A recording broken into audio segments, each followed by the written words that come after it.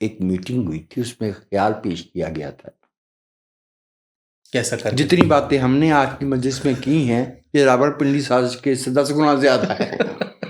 تو بھائی اس میں کوئی سازش نہیں تھی. ایگزیکٹلی جیسے اسکندر مرزا اور ایوب خان, اس کی آڑ میں آپ کو یاد ہے نا 51 کولمبو پلان کے آغاز کا سال ہے. جی بالکل. دوسری طرف 10 مارچ کو پنجاب میں انتخاب ہونا تھے. یہ وہ انتخاب ہے مرزا ابراہیم اور احمد سعید کرمانی والا, جس میں پہلی دفعہ جھرلو کی اصطلاح چلی تھی.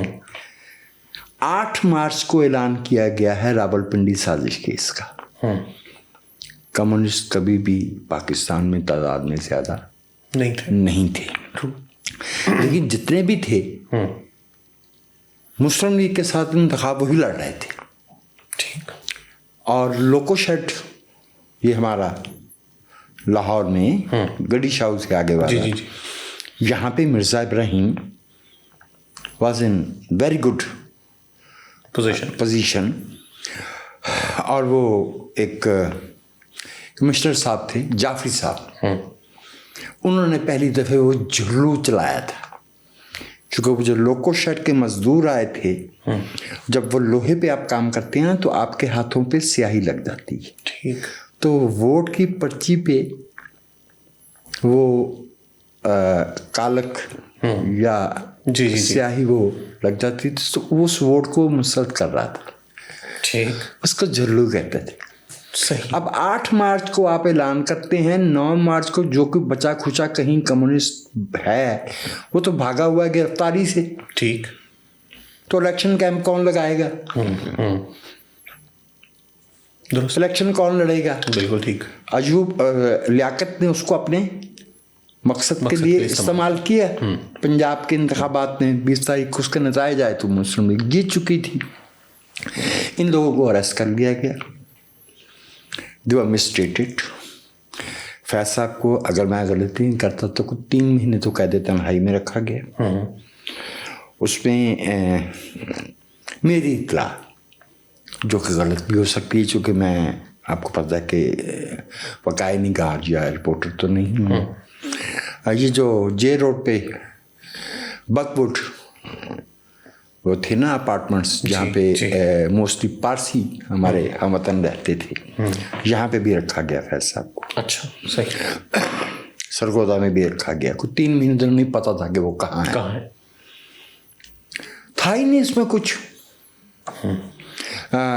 لیکن اس کی آڑ میں ایکسرسائز ہوگی اور پیغام امریکیوں کو دے دیا گیا کہ بہت بڑی کمیونسٹ طاقت موجود ہے جسے ہم ہی روک سکتے ہیں.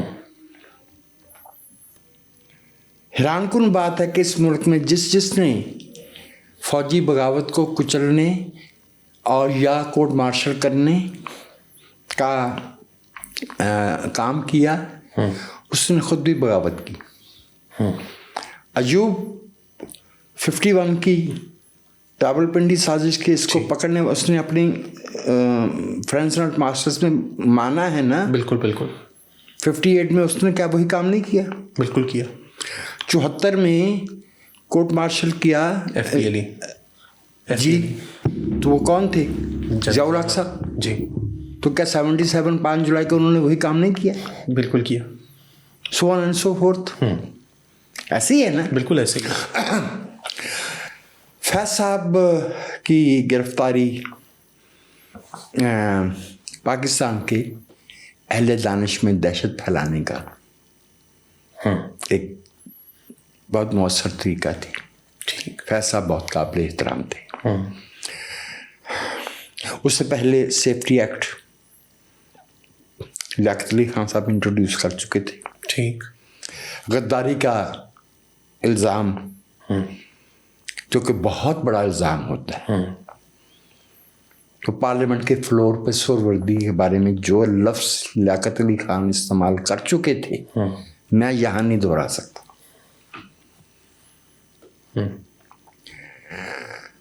لیکن فیض صاحب کے لیے اس لحاظ سے بہت اہم واردات رہی. وہ تقریباً مارچ 51 سے اپریل 55 جی تک وہ جیل میں رہے. 4 سال سے کچھ اوپر. ٹھیک. فیض صاحب کی شاعری ایک بالکل نئے دھارے میں چلی گئی. دست صبا اور زندہ نامہ فیض صاحب کے کلام میں سارا کلام ہی اعلیٰ ہے. بالکل. بڑے شاعر کا یہی تو کام ہوتا ہے کہ یہ تو ممکن ہے کہ اس کی ہر چیز جو ہے وہ بہترین نہ ہو، لیکن یہ بھی ممکن نہیں ہے کہ اس کی کوئی چیز ایک خاص مقام سے نیچے ہو. درست. ایک معیار ہوتا ہے.